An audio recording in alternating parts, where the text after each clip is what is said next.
It's an unfortunate reality that you can't look back on any year's biggest news stories without discussing crime. And when you look at the incidents that captured the most attention on our website this past year, you have to start with April's deadly officer-involved shooting on Ocean Boulevard. Just before midnight on April 26th, police say 18-year-old Jarius Davis began shooting at a group of people on Ocean Boulevard. Myrtle Beach police officer Brandon O'Rourke was responding to an unrelated call nearby and pursued and fired shots toward Davis, who was hit and killed. 11 victims were injured in total. Dashcam video shows the incident, which unfolds in its entirety in just seconds.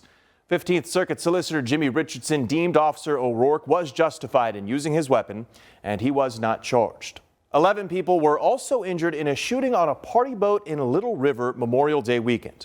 On May 25th, the boat docked off Watson Avenue in Little River, and an altercation led to the shooting. All 11 injured survived. A 16-year-old is charged with 8 counts of attempted murder, and the solicitor has filed to try him as an adult. 19-year-old Shawan Shamarian Williams is also facing accessory charges.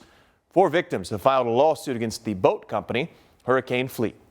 A high-profile murder case came to a close this year. Megan Jackson, charged in the 2020 murder of Gregory Rice, was found guilty and sentenced to life in prison. Rice was the father of Jackson's 4 children.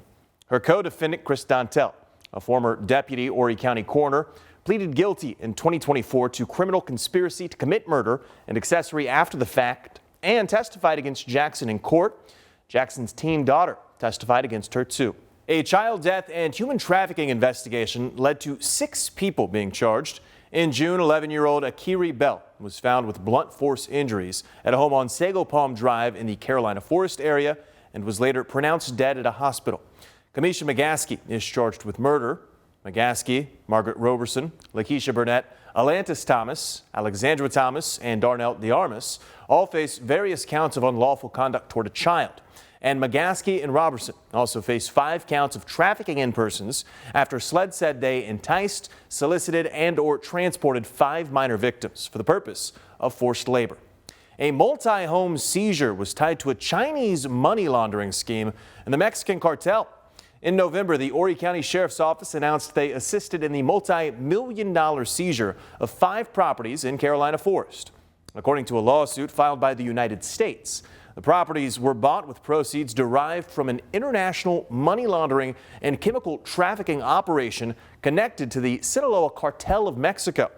Officials allege a Myrtle Beach company called New Star Holdings LLC, created in 2023 by Ruiki Zhang, was used as a front to move millions in illicit funds. The company was linked to a China-based chemical supplier run by Zhang's mother, Xiaoli Liu, who's accused of sending precursor chemicals used to make methamphetamine in Mexico. The case escalated after a 50,000 kilogram shipment of meth-making chemicals was seized this May at the port of Long Beach, California, listing a Myrtle Beach address as the shipper. Still, no arrests have been announced.